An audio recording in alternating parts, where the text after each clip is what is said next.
마태복음 26장을 읽어보면 예수님의 삶의 마지막 이야기가 시작돼요.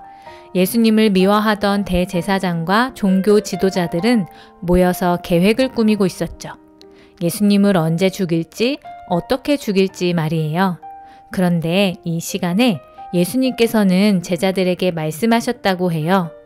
이틀 후면 유월절이 시작됩니다. 그때 나는 배신당하고 십자가에 못 박힐 것입니다.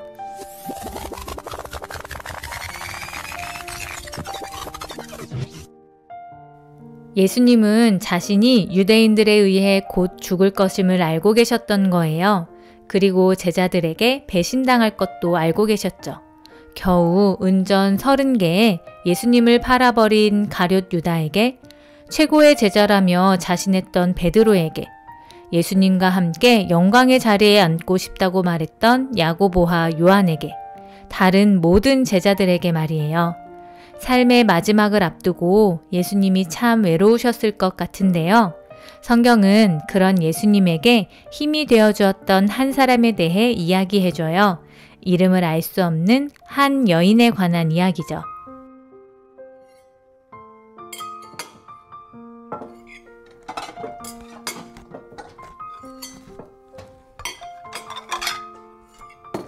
예수님께서는 베단이라는 곳에 있는 시몬의 집에서 식사를 하고 계셨어요.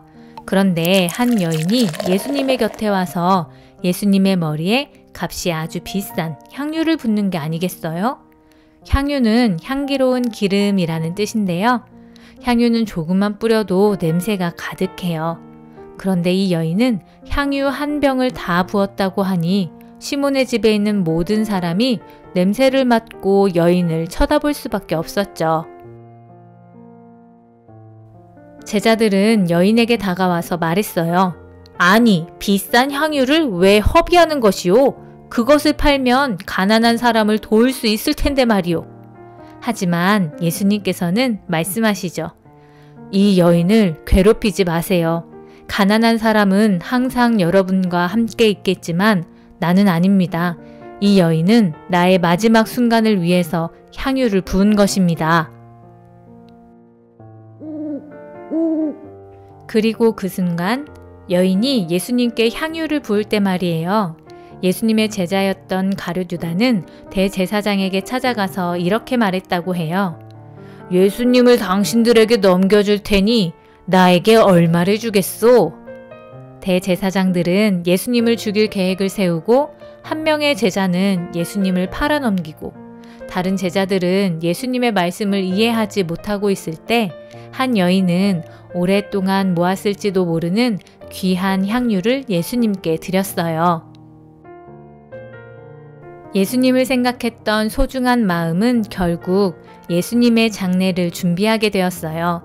제자들은 예수님의 마음을 아프게 했지만 이 여인은 예수님의 마음을 헤아렸던, 예수님과 함께 했던 사람이었죠.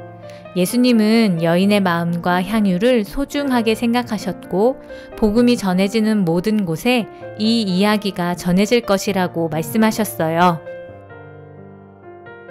제자들의 외면과 배신, 그리고 힘든 고난이 있는 삶의 마지막 순간이었지만 예수님에게는 여인이 드렸던 향유의 향기가 함께 했어요. 그 향기는 복음을 따라 우리에게도 전해졌죠. 여러분, 십자가에서의 예수님을 생각하면서 우리도 예수님께 힘을 드릴 수 있는 향기가 무엇일지 생각하면서 소중한 마음을 예수님께 드리는 한 주를 보내면 좋겠네요.